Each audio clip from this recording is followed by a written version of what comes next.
Hey, this is EksAyn Anderson. Welcome to the Principal Podcast today. So I've got to give credit for this podcast mostly to my brother Leland, who's a great parent, great guy. And he referred me to this book many years ago called The Power of Positive Parenting by Glenn Latham. Now, I got to let you know, I'm not getting any money to talk about this book. I'm simply talking about this book because I think it's a great book. Okay. This is one of the best books out there, I think, for parenting. One of the things that's really good about this book, if you just look through it, you'll notice at the end of every single chapter, it reiterates the same thing. It says, research has shown that the most effective way to reduce problem behavior in children is to strengthen desirable behavior through positive reinforcement rather than trying to weaken undesirable behavior using aversive or negative processes. And it quotes an S.W. Bijou, I hope I'm saying the name correctly, from the International Encyclopedia of Education in 1988. But this was really interesting because I believe it's true. Listen to those words again. It says, research has shown that the most effective way to reduce problem behavior in children is to strengthen the good behavior. That to me is really profound because there's a lot of ways to try, and it says it's even more effective. It says rather than trying to weaken undesirable behavior using aversive or negative processes. So there's different ways to motivate people. One of them is to catch them doing something right. The other way is whenever they do something wrong, pay attention to it and try to punish them or try to point out their wrong parts by reinforcing what they do negative. And this is saying that those are not as effective. In other words, punishing is not as effective as trying to catch your children doing something right. Did you hear that? And it details through this book, like how to catch people doing something right. Really, really like this book. This is a great book for parenting. It's a great book for business. It's a great book for just catching people doing something right. It's by Dr. Glenn Latham. I've never met the guy that I know of, but I think he writes a great book. And so if you're looking for anything, I would say start with this book. You can see it's been a little worn here, but I'll just touch on that one principle. One of the things it says, when people are doing something that is right, that's good, when your kids are behaving, that's when you should be paying a lot of attention to it, because just that attention reinforces and helps grow it. It's almost like attention's like water, seeds are like the behavior. Water the behaviors you want to see grow with attention. Now, the mistake we make as parents, and I've touched this on other podcasts, but I want to just reiterate it, is that sometimes parents, they start paying attention to the negative and they say, why did you do this? Or why did you do this? Or why didn't you get up? Or why didn't you do this? And that actually makes, it is not the most effective way, and actually makes the behavior that's not desirable more likely to occur rather than watering the behaviors you want to see grow with attention. So I've touched on this a lot, mainly, I think it was in the first episode. So if you want to go check out that episode, you can. But I am strongly recommending this. Now, I'm going to go a little bit further into this.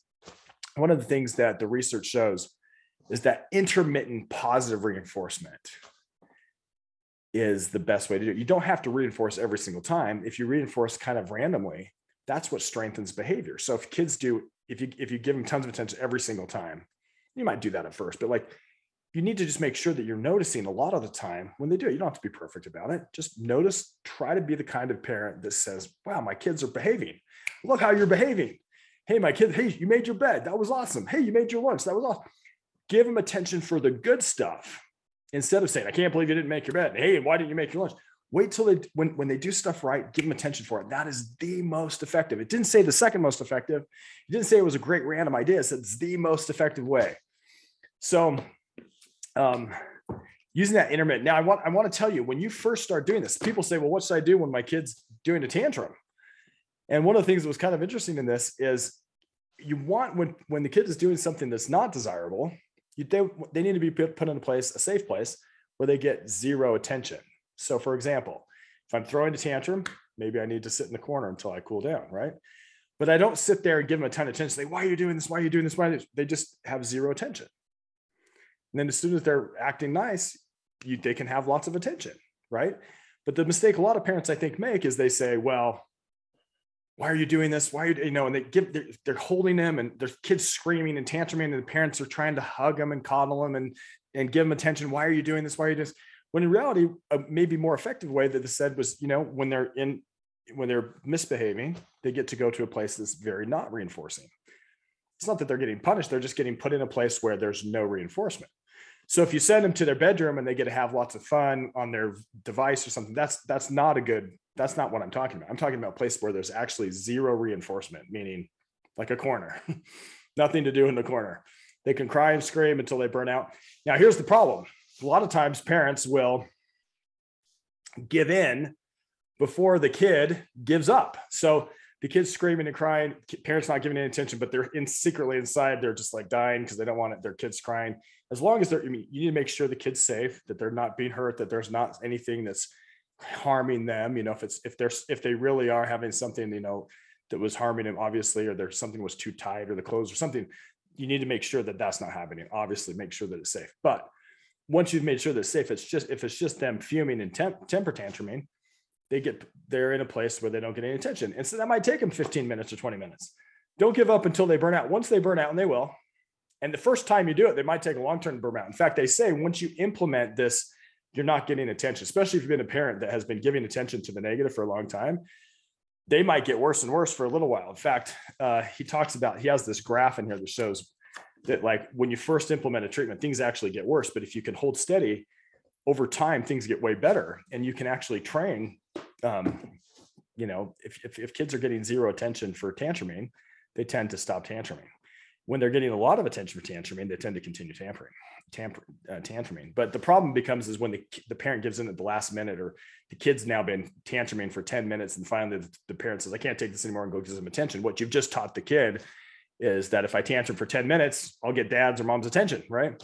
When in reality, they need to be able to burn out and then get positive attention. So I think this is a genius book. I recommend it. Part of this podcast is to try to help parents and marriages, because that's where it all starts, right? All the problems we see in society, the truth is they all start, the good things in society and the problems.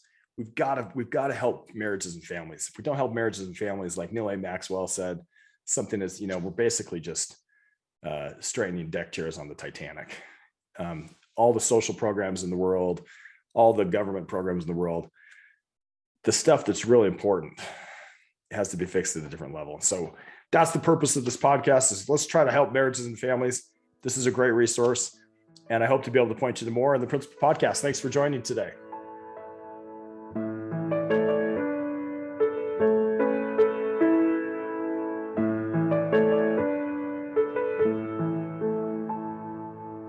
Thank you so much for listening to the podcast today. So glad you joined.